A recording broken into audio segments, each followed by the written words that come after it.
हमीरपुर से भाजपा उम्मीदवार अनुराग ठाकुर कहते हैं, यह किस तरह की सरकार राज्य सरकार है। यदि वे लंबित कार्यों को पूरा करने में सक्षम नहीं है तो वे नए काम कैसे शुरू करेंगे। एम्स अस्पताल का प्रस्ताव था, 2014 में स्वीकार किया गया।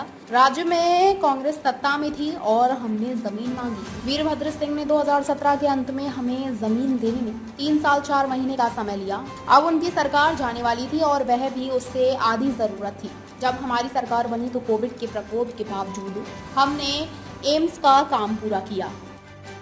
ये कैसी सरकार है? काम पूरे करने तो दूर, नहीं देने तो दूर, पूरे करने का भी इसका हाथ पैर खड़े हो जाते हैं। अनेकों काम ऐसे ही लटके पड़े। एम्स अस्पताल 2014 में मंजूर हुआ।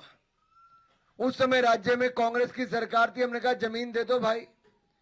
वीरभद्र जी ने 3 साल 4 महीने लगाने के बाद तब जाके 2017 के अंत में आधी जमीन दी, जब उनकी सरकार जाने वाली थी।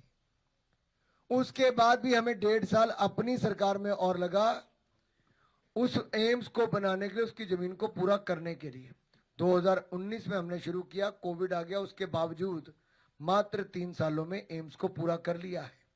अब पीजीआई का अस्पताल हम ऊना में 500 करोड़ रुपए का बना के दे रहे हैं। उसका भी इस साल या अगले साल के शुरू में काम पूरा हो जाएगा। यही नहीं मेरे भाई और बहनों, आप अगर यहां से जाते हैं तो चंडीगढ़ जाने में आपको 5.5 घंटे लगते थे, लेकिन आप जाओ तो कितना टाइम लगता है?